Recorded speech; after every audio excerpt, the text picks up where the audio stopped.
Hi guys, it's Friday the 6th of September 2019. So there you are, that's a little time check for you, depending how far back you're going with this. Right, Fridays, we have a look. This is Bernard on behalf of MovieGameNostalgia.com. Fridays, we always have a look at something to do with films. I mean, obviously last Friday I had a quick look at the BBC iPlayer and stuff that some people were missing. I had a couple of people say they didn't even realise what I'd said last week, but obviously I did a little thing on that. Next Friday I'll be doing my third movie quiz, which are very popular at the moment. And obviously this Friday, I think I've told you this is part one. Top rated movies over the decades. So I'm talking the 20s, the 40s, the 60s, the 80s, and the 2000s today. And the next one I'll do, it won't be next week because I'll be doing another movie quiz, as I said. The week after, probably in 2 or 3 weeks, I'll be doing the 30s to the 2010s. So obviously we're nearly at the end of the 2010s. So cheating a bit, but there you go.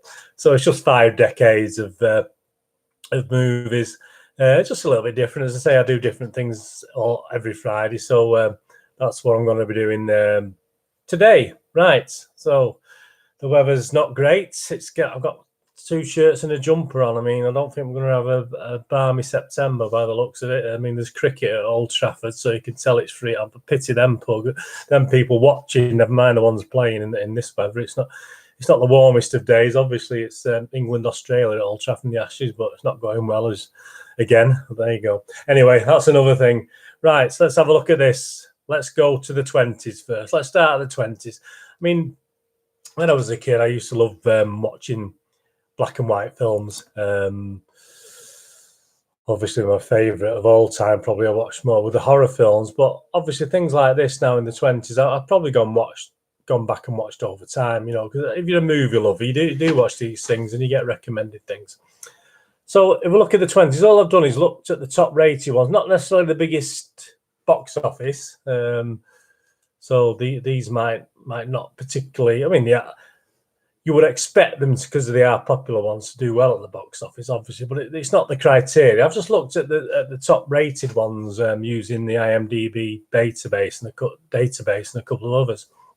I'm going to give you the 2 top rated from each, because I don't want this to go on forever. The 2 top rated from each decade, plus one I've thrown in that I've enjoyed as well. So we'll go to the 1920s. I'll start with 1925. And obviously, if you looked at the thumbnail, we're talking Charlie Chaplin, The Gold Rush. A prospector goes to the Klondike in search of gold and find it and more. It was an hour and 35 minutes. It wasn't bad. I mean, they used to do quite long ones in those days. I mean, obviously, there's the silent films, etc. But they didn't skimp on time. You got your value for money. It was classed as an adventure comedy drama, The Gold Rush. I mean, a superb film. I mean, anything Charlie Chaplin. Obviously, there's a lot of other black and white comedy actors and actors that I love, but Charlie Chaplin's obviously your go-to guy. I mean, at the time, we were talking about a nearly $1 million budget, which was absolutely incredible figures, really, if you think about it. Box office-wise, it claimed back $4 million, so it did really well.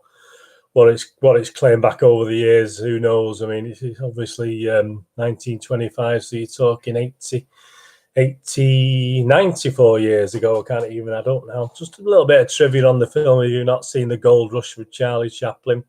The dancing roll sequence was so popular with audience that in some cases, such as the film's Berlin premiere, projectionists stopped the film and replayed the scenes. So obviously the dancing roll sequence in that film.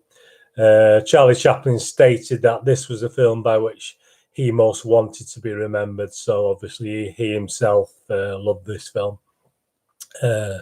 Originally a stagehand these are just some of the trivia things you may know some of these, you may not, just interesting stuff. Originally a stagehand wore the chicken suit from Jim's hallucination, but when he couldn't mime Charlie Chaplin's walk and manners, Chaplin himself donned the suit. I mean, there's no surprise there. I mean, the last thing, there was 2,500 men playing prospectors were real vagrants who were hired for one day's pay. Yeah, so you're talking 1925. This was the fifth highest grossing film in silent film history. So if you've not seen The Gold Rush, Charlie Chaplin, 1925, go what have you been doing? But that's the second highest rating in the 20s decade. So we're going to have a look at the first one now. This is one I watched as a kid, because obviously the science fiction, well, a little bit scary element to it. And it was a long one as well, and it's a German-based one, so it's actually the costs of this were in Reichsmarks at the time. It's obviously, I think, I'm not going to give you the figures what they would be today, but a hell of a lot of money, and it didn't do very well actually initially at the box office anyway. And we're going to Metropolis. I mean, 1927 drama science fiction. It clocked in. There's been various versions over time, reproductions of this, where it's they put new cuts and edits, etc. IMDb advertised it 2 hours 33 minutes, but it has varied over time. In a futuristic city sharply divided between the working class and the city planners, the son of the city's mastermind falls in love with a working class prophet who predicts the coming of a savior to mediate their differences. I mean, it's a real gritty storyline. It cost 5.3 million Reichsmarks to produce, and only actually took in the box office 75,000 Reichsmarks. So compared to obviously 5.3 million it took to make it. Director was Fritz Lang. Stars Bridget Helm, Alfred Abel, Gustav Froelich. So, I mean, I'll just read a little bit of the trivia on that one. If you've not watched that. Much to Fritz Lang's dismay, Adolf Hitler and Joseph Goebbels were big fans of the film. This is from IMDb. Were big fans of the film. Goebbels met with Lang and told him that he could make him an honorary Aryan despite his Jewish background. Goebbels told Mr. Lang, "We decide who is Jewish and who is not." Lang left for Paris that very night. Well, who would blame him, obviously? Unemployment, inflation was so bad in Germany at the time that the producers had no trouble finding 500 malnourished children to film the flooding sequences. So, very sad, but there you go. The film, and the last bit of trivia on this one, the film included more than 37,000 extras, including 25,000 men, 11,000 women, 1,100 bald men. 700 had to be bald specifically for the role. 700, I would have been all right. 750 children, 100 dark-skinned people, and 25 Asians, and took 310 shooting days. So, I mean, Metropolis was the highest-rated film of the 20s. Great film. Go and watch it. It is a bit long, as I said, but watch it in a couple of things, a couple of parts if you want it. But if you're into films and you've not seen Metropolis, get out and watch it. And now we're going on to the one that is rated, but it was one of my favourite ones. And I have this on stock in Movie Game Nostalgia. I've sold hundreds probably over the years, if I think back to the years I've been doing this.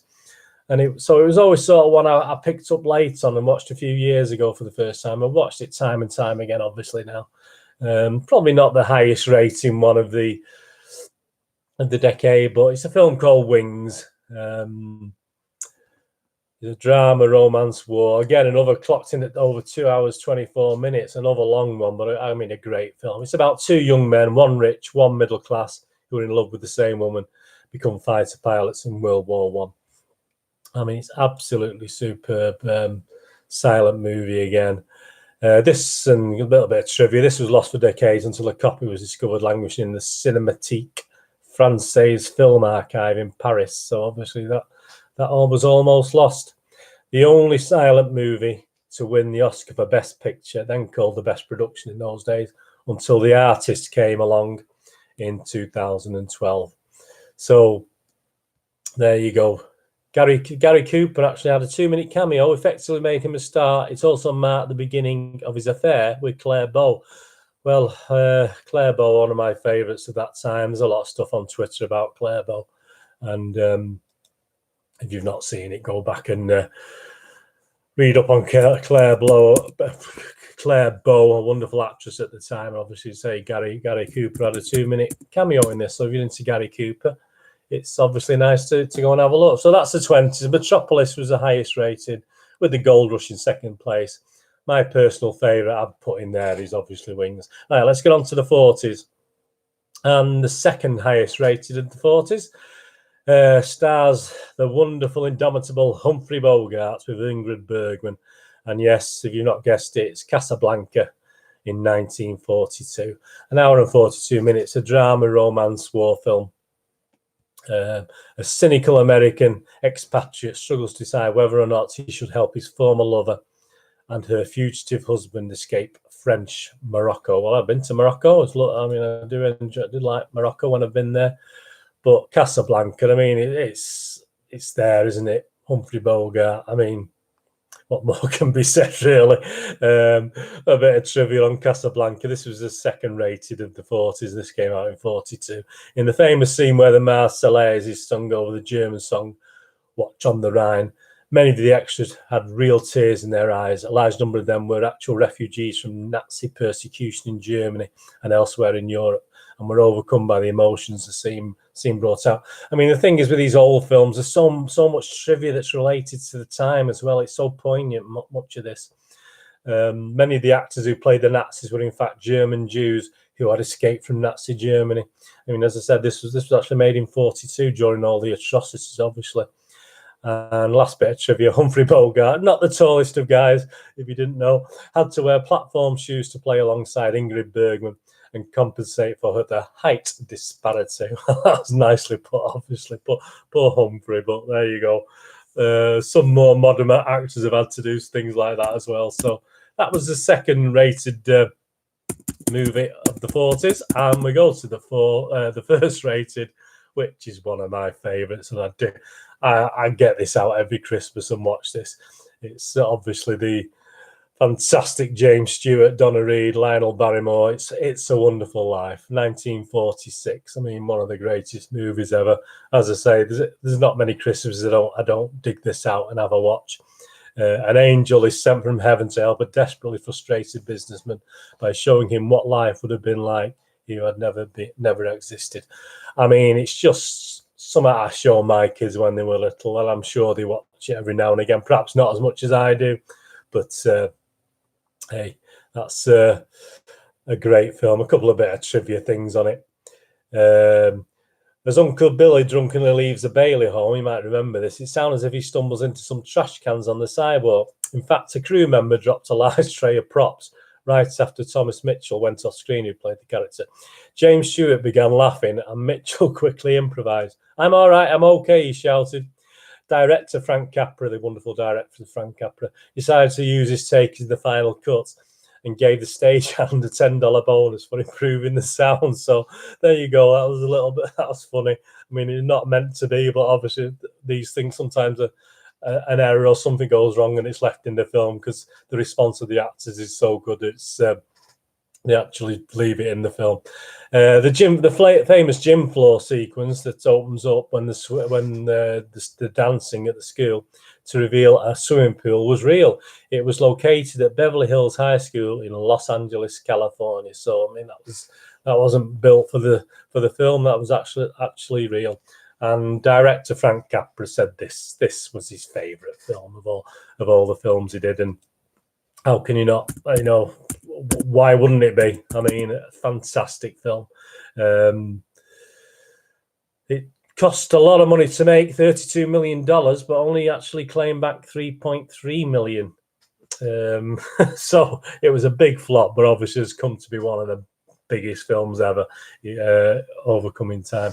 Casablanca, I think I missed that one, didn't I? That was $1 million budget and it claimed back nearly $4 million. So that was a success even at the time. And the next one I'm going to look at, obviously that's the top two, my personal favourite, and I'm going to give a foreign language one here.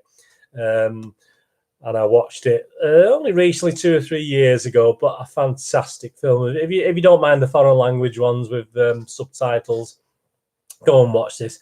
It was an Italian film, and Italian, it's Ladri di Biciclette, or Ladri di... I mean, I'm speaking both French and Italian pronunciation there. But it's also called Bicycle Thief or Bicycle Thieves, and it's a 1948 movie. It's set in post-war Italy. Working class man's bicycle is stolen. He and his son set out to find it. I mean, it's just a fantastic. I love these films that have such a boring synopsis, but it's fantastic. If you've not seen The Bicycle Thief, which a lot of you probably haven't, and you don't mind subtitles, I don't. I love subtitle films.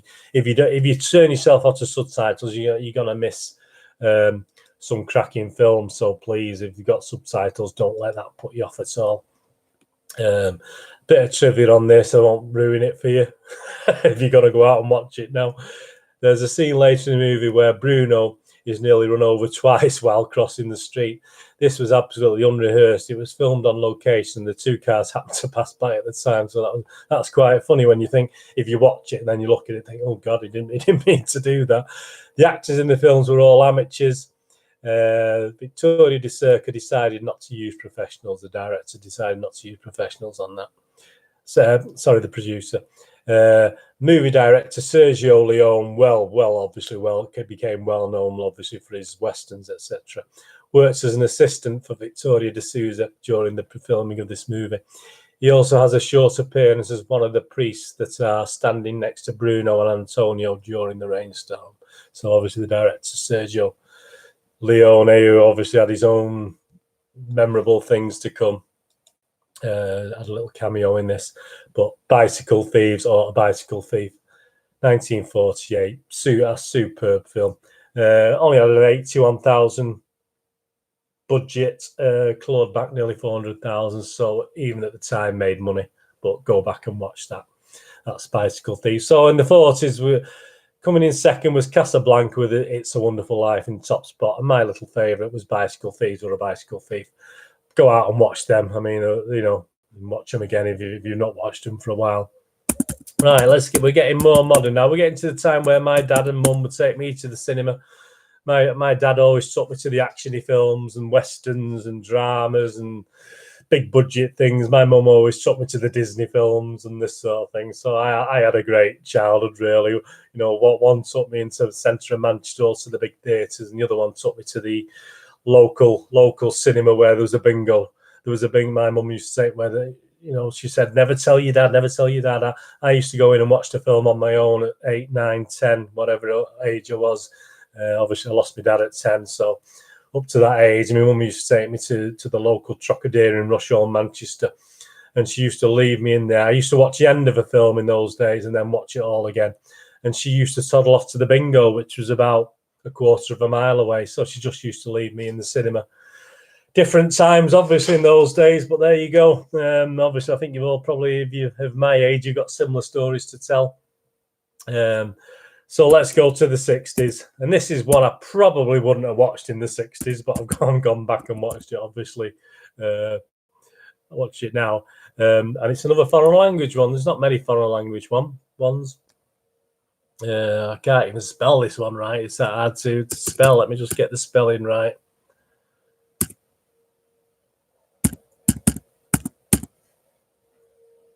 And it's a Japanese film. Subtitles, Harry Kiri. So Harry Kiri. If you've not seen Harry Kiri, it's one of the classic Ronin sort of things of the time.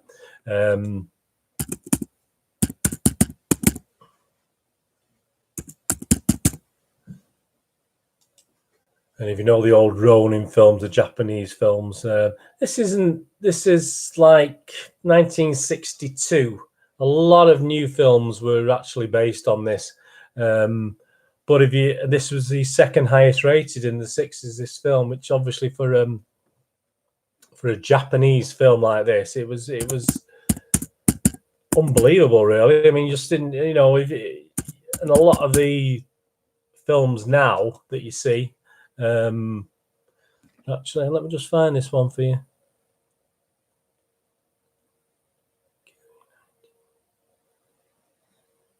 I'm sorry, I'm having trouble finding this one.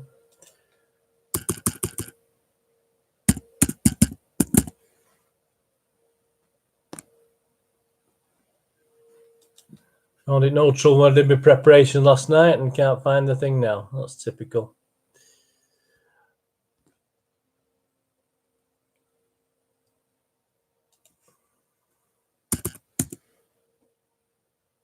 Obviously, we spelt it right. Adult 1962, Harakiri. A drama history. An elder Ronin samurai arrives at a feudal lord's home and requests an honourable place to commit suicide. But when the Ronin inquires about a younger samurai who arrived before him, things take an unexpected turn. So it's by the great Masaki Kobayashi. A little bit of trivia on this. It's 2 hours 13 again, so it is a long film, but I mean it's well worth a watch. I'm going to just apologise for my delay there. I just can't even spell or read right these days. Seppuku and Harakiri were the US working titles, both mean to commit ritual suicide in Japanese. However, seppuku is the formal term derived from the kanji characters for hara, belly, and kiri, cut. Harakiri is the cruder, less polite term for this act. I mean, it's not a very pleasant term at the best of times, is it? The film is part of the Criterion collection now, which obviously they've built up a lot of classic collections. And it's got 100% rating on Rotten Tomatoes.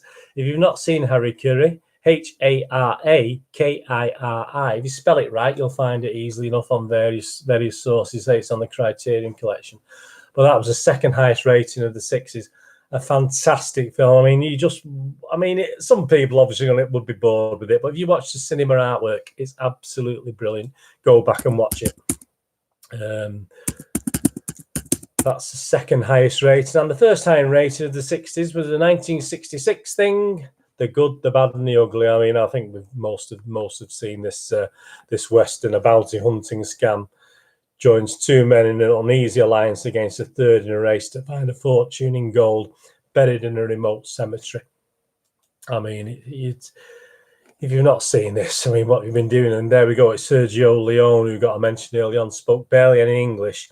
And Eli Wallach, the actor, spoke barely any Italian. The two communicated in French. So obviously, go back and watch that. You probably tell by the film and the style of the acting, but there you go. Clint Eastwood wore the same poncho through all three Man with No Name movies without replacing or cleaning, because of course Clint Eastwood starred in this film. It was a 1.2 million budget. It actually took 25 million just in the US. Obviously, there's a worldwide thing as well. So it took a lot of money, that. But The Good, the Bad, and the Ugly is the top most rated movie in the 60s. And most of you would like, obviously, a lot of people don't like Westerns, but I'm sure many of you went to watch that. And now my little favourite of the 60s that I'm adding to it is one that my father took me to. And obviously these films, at cinema in those days, used to be released and re-released. So it used to come out time and time again. Obviously, this was 1962. I probably saw it 67, 68, something like that. And it's 3.5 hours. But I remember enjoying it. I was a very strange young lad. I used to love, I could sit patiently and watch these things for hours on end. And this was over 3 hours.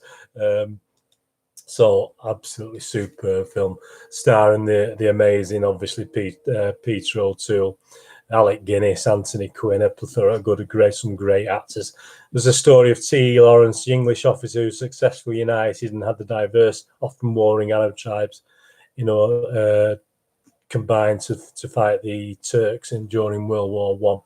Absolutely superb film. I'm sure most of you've seen this.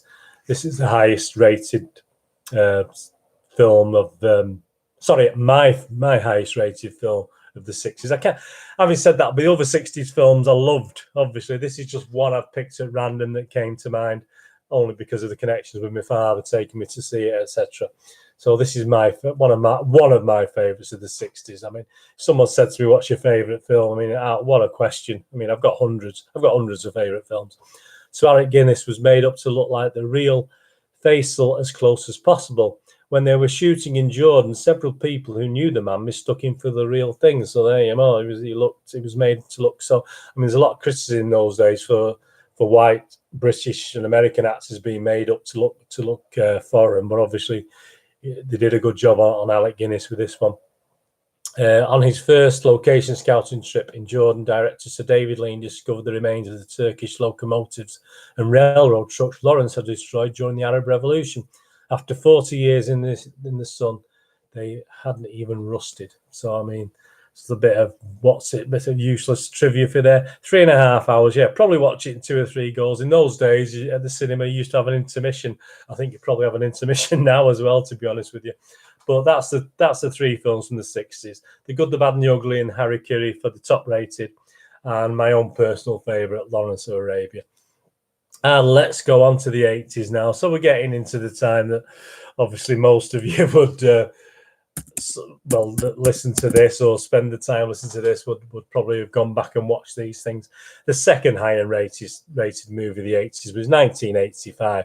We're talking Back to the Future, Michael J. Fox, Christopher Lloyd, one of my favourites, and it was 1985. So I remember taking my kids to see this. Obviously it was on re-release, not on its original release. I saw this initially probably on my own. My youngest child was only 4 at the time. But obviously it was followed by a couple of sequels, but what a film. I mean, a fantastic film. I'm into time travel. I think I probably mentioned it. The rights to this film and sequels are owned by Robert Zemeckis and Bob Gale. In a 2015 interview, Zemeckis maintained that no reboot or remake of the franchise will be authorized during his or Gale's lifetime. There you go. And we're still obviously sticking to that. Writers Bob Gale and Robert Zemeckis actually received a fan letter from John DeLorean after the film's release. Well, we know why, thanking them for immortalizing his car. This script was rejected 44 times before it was finally greenlit. Well, it was a 19 million budget and it took almost 400 million at the box office. So you're talking obviously vast amounts of money there. The Good, the Bad, and the Ugly, I think, took 1.2 million to make and 25 million at the box office. I don't think I mentioned that with there, so that was incredible as well. But Back to the Future, we're talking being into silly numbers now with the 80s and 90s. So that obviously a massive, nearly 400 billion. Who knows what it took on rental, DVD, video, everything since, and be amazing numbers, obviously. And the highest rated film of the 80s. Well, I think you probably guess it's another franchise film. I'll give you a minute to see if you can guess which one it is. Yes, it's going to be one of the Star Wars films, isn't it? And it's Star Wars Episode 5, The Empire Strikes Back. Now, this was actually released in 80s, so it just gets in the 80s. Obviously, we could have gone to the 70s for that, but obviously it just sneaks into the 80s. 18 million budget, doesn't sound much now, does it? 540 million box office plus all the add-ons to that. Absolutely incredible figures for Star Wars Episode 5.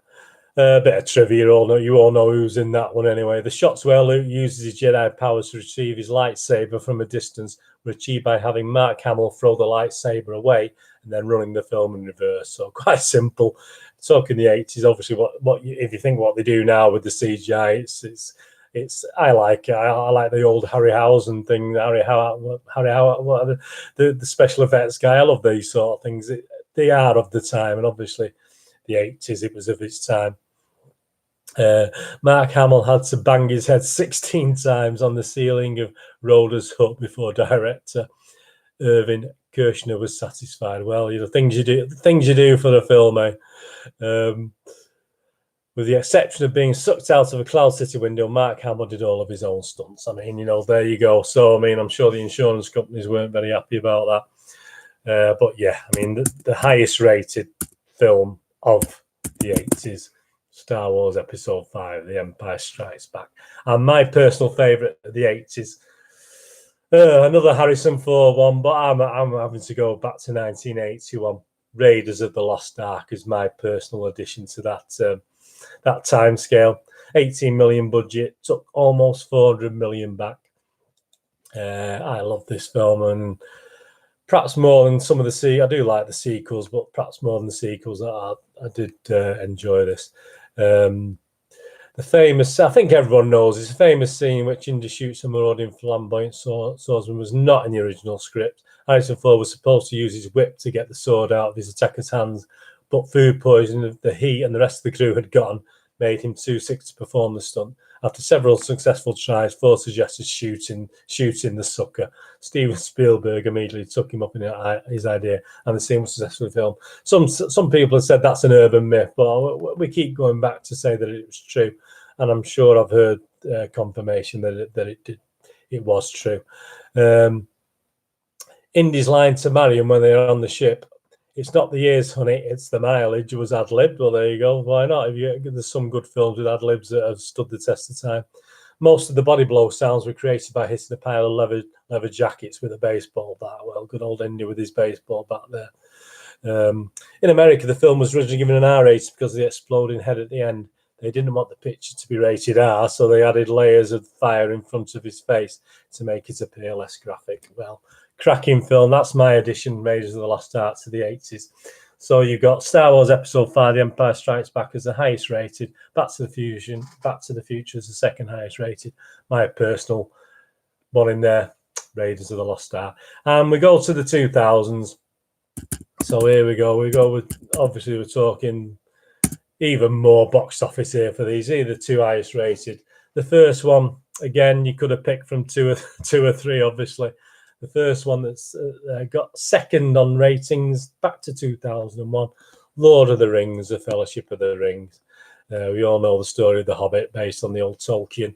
The Tolkien film is coming out quite soon, actually. I'll be doing a review of that in the next week or two. That could be interesting. About Tolkien, one of my favourite books, and obviously one of my favourite movies. 93 million. Sorry about the ums. I keep saying them. Stop saying them. $93 million budget, $880 million box office. So plus all the things added to that.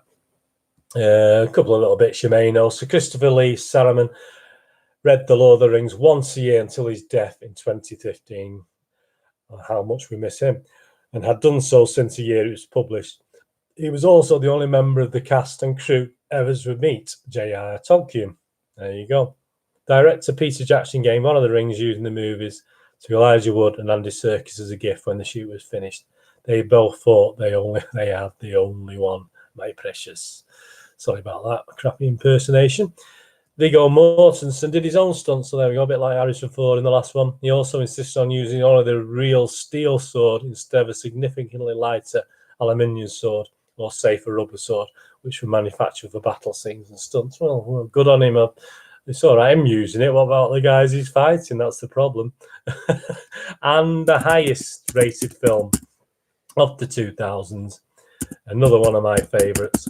And I'm sure, obviously, now getting a bit of coverage again with the Joker movie about to appear very soon. We've gone to 2008, 185 million budget, over $1 billion made back at the box office. The Dark Knight with the legendary Heath Ledger, obviously, God bless, and Christian Bale, Aaron Eckhart, many others. Obviously, and many people compare the new Joker film with his portraying of Joaquin Phoenix, with his portraying, obviously, of Heath Ledger in this. To start with this little bit of trivia and tribute to Heath Ledger, really. In Sir Michael Caine's opinion, Heath Ledger beat the odds and topped Jack Nicholson's Joker from the Batman. Another fantastic Batman, another fantastic Joker, Jack Nicholson, another fantastic film from the 80s, 89. Joker was like a clown figure, benign but wicked, maybe a killer old uncle. He could be funny and make you laugh. Heath's gone in a completely different direction to Jack. He's like a really scary psychopath. He's a lovely guy, and his Joker is going to be a hell of a revelation in this picture. Caine bases this belief on a scene where the Joker pays a visit to Bruce Wayne's penthouse. He'd never met Ledger before, so when Ledger arrived and performed, he gave Caine such a fright, he forgot his lines. Well, Heath Ledger, amazing. Made more money than Batman Begins 2005's entire domestic run in only 6 days of release. I mean, The Dark Knight, a fantastic film, the highest rated film of the 2000s. And I'm going to give you one that probably wasn't the highest rated film of the 2000s, but for my little chip in, one of my films I've watched many, many, many times. It obviously deals with a very dark subject, and it's the film The Pianist, 2002. If you've not seen this, some people may have missed this, put off by the title perhaps. Polish Jewish musician struggles to survive the destruction of Warsaw Ghetto of World War II. Absolutely fantastic film. This cost 35 million to make and made a small 120 million pound at the box office. So yeah, he wasn't going to be out there with things like Lord of the Rings and The Dark Knight. But what a cracking film! If you've not seen it, I love this film. If you've not seen The Pianist, please go out and watch it. Powerful, great film. A couple of bits of trivia. During the shooting of the movie, while scouting locations in Krakow, or Krakow, I'm not sure how to pronounce that, my apologies, Roman Polanski met, who directed, and met a man who helped Polanski's family survive the war. Poignant again for that. Notice, and this is interesting in the film, it would pass people by. Noticed how director of photography Pavel Edelman slowly drains the colour out of all the scenes as the film progresses to signify the deterioration of the city and of Sizzleman himself, the character obviously in the film. Sorry if I pronounced that wrong. And sadly, to finish off the last one, Roman Polanski himself experienced the Holocaust. His parents were sent to 2 different concentration camps. His father to Mauthausen-Gusen in Austria, where he survived the war, and his mother to Auschwitz, where she was murdered. Oh, very poignant there. Adrian Brody stars, obviously, as the main character. Fantastic film, The Pianist. I'll just put that there. 2002, my contribution to the 2000s, alongside the 2 massive Dark Knight and Lord of the Rings of Fellowship. Well, that was a look back, personal. Sorry about the error on Harry really early on. I can't even say it now. When I went through it all, I do a little bit of prep for this, but obviously it didn't work out very well today for that one. It's been a bit longer than normal. Sorry about that. 36 minutes. I hope you enjoyed it. Some interesting films. I'd love to know what your thoughts were on each of those decades. Obviously, if you don't want to go back to 20s, 40s, 60s, etc., just give us your thoughts on what your 2000s and 80s films. And as I say, to say to give us one is impossible. Obviously, over the coming months and years, I'll be doing various things on other films that I loved the same sort of periods. So yeah, give me your thoughts. Subscribe to the channel if you can. That'll be great. I'm trying to build this up and trying to entertain and give him useful information. Give us a thumbs up, subscribe. Tell your friends if they're into films. I mean, all subscriptions, as I say, they don't have to watch all what I do. Obviously, they may like board games. They may like looking at the posters that I do, different things. They don't have to watch everything. Just subscribe and pick from the playlist, which I do now. I do a playlist, so just do that on my Bernard Deneen YouTube. That'll be fantastic, and all follows and subscriptions much appreciated. On Twitter, I'm at nostalgia_movie. I follow everyone back on there. On Facebook, I'm at Bernard Deneen, with links to movieGameNostalgia.com, which is my website. Have a troll around there. Some of these films will be on there to buy, and obviously if anything's out of stock, etc., just drop us a line, just email me or mention it on Twitter, and I can find stuff for you. If I don't sell it, I can point you in the right direction. So I hope you enjoyed this. Obviously next Friday will be another movie quiz, the 3rd one. They're very, very popular. Try not to make it too easy. A few people got a lot more points last time they did the first quiz, which a lot of people said was quite hard. So that's for next Friday. My second part of this, I said this is part 1, will probably be the Friday after that. So, which I'll be looking at the other 5 decades I've not covered today, and I'll try not to miss a film out. Monday I'll be back with the DVD Blu-ray releases here in the UK. Yesterday was a great one with 10 older 90s, 2000 movies and posters. Have a look back, have a look through the playlist, have a look, enjoy those. And whatever you're doing today, hope you have a great one. And I'll see you all again tomorrow, Monday. Yeah, see you all on Monday. Thanks for watching. Bye-bye.